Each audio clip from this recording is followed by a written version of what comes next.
Assalamualaikum warahmatullahi wabarakatuh. Sebelumnya perkenalkan terlebih dahulu, nama saya Renis Kristianingsih. Kali ini ada UTS dari mata kuliah Statistika Ekonomi 1. Saya dari Prodi Pendidikan Bisnis A 2018. Berikut adalah soalnya. Data nilai ujian statistika untuk 30 orang mahasiswa adalah sebagai berikut. Nah, di sini sudah ada datanya. Kemudian ada beberapa soal, diantaranya adalah distribusi frekuensi yang B diagram poligon dan histogram serta kurva Ogive, yang C hitunglah rata-rata median dan modus, yang D jelaskan hubungannya antara ketiga ukuran pemusatan tersebut, kemudian yang E apakah rata-rata hitung dapat dijadikan ukuran yang baik, kemudian F hitunglah range-nya, G hitunglah standar deviasinya, kemudian yang terakhir adalah hitunglah koefisien relatifnya. Untuk yang pertama, sebelum kita mengerjakan distribusi frekuensi, terlebih dahulu kita mengurutkan data dari yang terkecil dahulu sampai data yang paling besar. Nah, di sini sudah saya urutkan. Data yang paling kecil adalah 18, kemudian data yang terbesar adalah 65. Dari 30 data nilai ujian statistika. Range-nya adalah nilai besar dikurangi nilai terkecil. Nilai besarnya adalah 65, nilai terkecilnya 18, kemudian hasilnya 47. Untuk jumlah kelasnya adalah rumusnya 1 plus 3,3 kali log N. Nah, di sini N-nya adalah 30 siswa. 1 plus 3,3 kali log N, log-nya 30. Jadi diperoleh hasilnya 5,87 sama dengan 6. Kita bulatkan menjadi 6 ya. Kemudian panjang kelasnya range dibagi jumlah kelas. Range-nya adalah 47 sudah diketahui. Kemudian jumlah kelasnya adalah 6. Hasil dari pembagiannya adalah 7,83. Saya bulatkan menjadi 8. Kemudian nilai batas bawah pada kelas pertama adalah 18. Nah, untuk tabel distribusi frekuensi sebagai berikutnya. Ini ya. Tadi kan jumlah kelasnya 6. Sini ada 6. Kemudian panjang kelasnya 8. Di sini sudah terdapat 8 panjang kelas seperti berikut. Nah, kemudian untuk mencari diagram, poligon, histogram, serta kurva Ogive-nya, kita harus mencari tepi kelas, frekuensi kurang dari, dan juga frekuensi lebih dari. Nah, untuk interval sama frekuensi kan sudah diketahui sebelumnya. Kemudian kita mencari tepi kelasnya dengan cara batas bawahnya itu kan 18. Untuk baris pertama ini dikurangi 0,5, jadi hasilnya 17,5, dan seterusnya sampai 58 sampai 65. 58 dikurangi 0,5 diperoleh hasilnya 57,5, dan totalan dari tepi kelasnya adalah 64,5. Untuk frekuensi kurang dari, yang pertama kita mulai dari 0 dulu. 0 plus 0 sama dengan 0, 0 plus 6 sama dengan 6, 6 plus 7 sama dengan 13, 13 plus 5 sama dengan 18, 18 plus 4 sama dengan 22, 22 plus 3 sama dengan 25, 25 plus 5 sama dengan 30. Nah, untuk frekuensi lebih dari, kita mulai dari angka 30, kebalikannya tadi. Kita mulai dari angka 30 min 0 sama dengan 30. 30 min 6, ini sesuai dengan frekuensi ya. 30 min 6 sama dengan 24. 24 kurangi 7 sama dengan 17. 17 kurangi 5 sama dengan 12. 12 kurangi 4 sama dengan 8. 8 kurangi 3 sama dengan 5. 5 kurangi 5 sama dengan 0. Oke, kita lanjut ke diagram poligon. Nah, kita masukin dulu datanya agar dapat diperoleh grafik seperti ini ya. Diagram poligon. Ini namanya diagram poligon dari data yang sudah saya masukkan lewat Excel. Kemudian diagram histogram juga sama.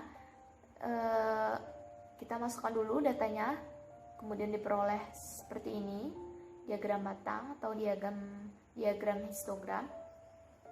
Kemudian diagram OGIF juga kita data dari Excel, diperoleh sebagai berikut. Ya, kita bisa lihat contohnya ya di sini. Kemudian hitunglah rata-rata, median, dan modusnya. Nah, sebelum itu kita buat tabel terlebih dahulu. Interval sama frekuensi sudah kita ketahui sebelumnya. Dan untuk nilai tengahnya ini kita mencari dengan cara, untuk baris pertama ini 18 plus 25 dibagi 2 diperoleh 21,5, dan seterusnya sampai 58 plus 65 dibagi 2 menjadi 61,5. Nah, untuk fx-nya ini kita tinggal kalikan saja frekuensi kali nilai tengah atau nilai x, diperoleh sekian. Total dari nilai fx-nya adalah 1175. Kemudian cara menghitung nilai rata-rata adalah fx min fx bagi n. Untuk fx-nya sendiri 1175 kita bagi n-nya adalah 30 sama dengan 39,2. Kemudian untuk median n bagi 2, n-nya adalah 30, n-nya adalah 30 dibagi 2 menjadi 15. Nah, untuk data ke-15 ini berada di interval 34 sampai 41. Nah, ini ya teman-teman, di sebelah sini. Kemudian kita peroleh TB-nya adalah 33,5. Dari mana 33,5? 34 ini nilai batas bawahnya dari interval 34 sampai 41. 34 dikurangi 0,5 diperoleh hasilnya 33,5. Dan untuk F-nya sendiri, F besarnya adalah 13 dari yang tadi kita hitung. Waktu kita menghitung diagram poligon itu kita terdapat nilai 13 pada baris ketiga, 34 sampai 41.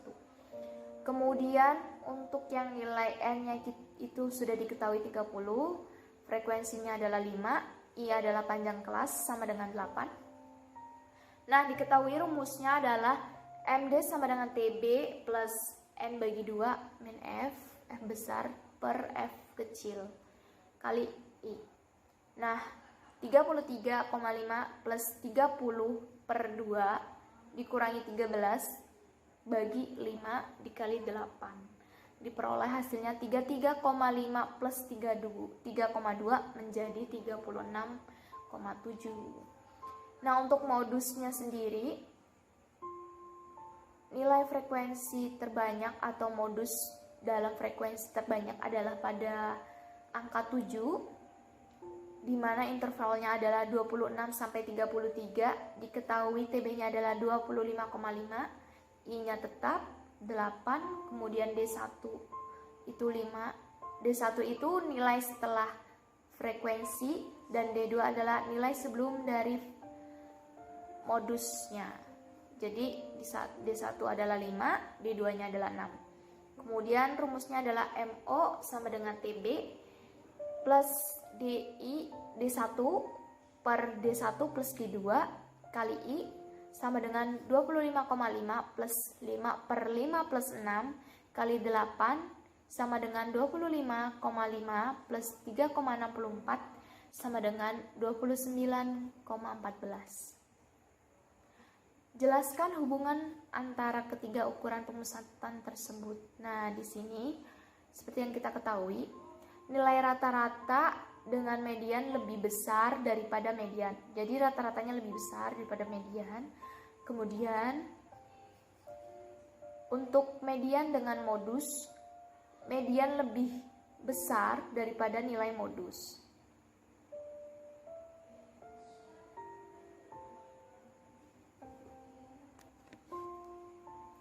Kemudian yang E, apakah rata-rata hitung dapat dijadikan ukuran yang baik? Ya, karena rata-rata hitung adalah nilai yang menunjukkan inti dari data dan dapat dijadikan nilai atas keputusan data. Kemudian yang F, hitunglah range-nya. Sudah saya hitung waktu kita sebelum menghitung data frekuensi ya. Nilai terbesar dikurangi nilai terkecil sama dengan 65 dikurangi 18 diperoleh hasilnya 47. Dan untuk yang G, hitunglah standar deviasinya. Nah, sebelum kita menghitung standar deviasinya, terlebih dahulu kita membuat tabel, tentunya kita pasangkan. Interval sudah kita ketahui, frekuensi juga, nilai tengah juga, fx juga, dan yang belum adalah x min x bar kuadrat, dan f kali x min x bar kuadrat. Untuk mencari x min x bar, kita mencarinya dari 21 dari baris pertama ini, titik tengah x atau nilai tengah x 21,5 dikurangi rata-rata. Nah, di sini sudah terdapat rata-ratanya adalah 39,2. Jadi 21,5 dikurangi 39,2 diperoleh x min x barnya min 17,7 dan seterusnya seperti itu. Jadi 29,5 dikurangi 39,2 diperoleh hasilnya min 9,7 dan seterusnya sampai selesai. Kemudian untuk x min x barnya kuadrat ini kita tinggal kalikan aja, kita kuadratkan. Min 17,7 kita kuadratkan menjadi 313,29, dan untuk x min x bar kuadrat yang kedua min 9,7 kita kuadratkan menjadi 94,09 dan seterusnya sampai selesai. Dan untuk f kali x min x bar kuadrat kita tinggal kalikan saja. Seperti contohnya ini, f-nya 6. Untuk baris pertama, frekuensinya adalah 6 kali hasil dari x min x bar kuadrat baris pertama, 313,29 diperoleh hasilnya 1879,74 dan seterusnya sampai selesai. Dan di sini diperoleh totalan dari f kali x min x bar kuadrat 5811,5, kemudian x min x bar kuadrat 1151,74, dan untuk x min x barnya kita peroleh 13,8 dari total semuanya. Kemudian untuk fx-nya 1175. Dan untuk mencari standar deviasinya, ini adalah rumusnya. Sigma f kali x min x bar kuadrat dibagi n min 1. Nah, di sini kan kita sudah peroleh nih. Totalan dari f x min x bar kuadratnya adalah 5811,5. Kita bagi n min 1, n-nya adalah 30, kita kurangi 1 menjadi 29. Kita bagi terlebih dahulu. Dengan hasil 200,68 kita akarkan menjadi 14,16. Oke. Untuk yang terakhir, hitunglah koefisien relatifnya. Nah, di sini sudah ada rumusnya.